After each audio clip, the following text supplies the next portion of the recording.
14,758, loppunopeus 165 kilometriä tunnissa.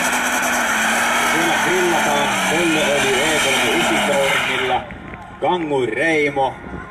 Naapurimaan kavereita. Hienoa, että olet saapunut Pimmerparty-tapahtumaan nauttimaan tästä PTC ryn tarjoamasta meiningistä. Ja radalla numero 2, Haara Hiltunen Jami E61 Touringilla.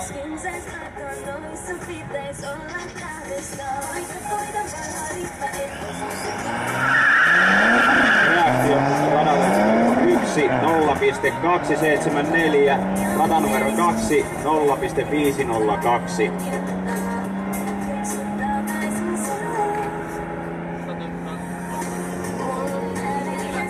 Ja voittoon rata numero 2, 14,743, loppunopeus 168 kilometriä tunnissa, rata numero 1, 15,0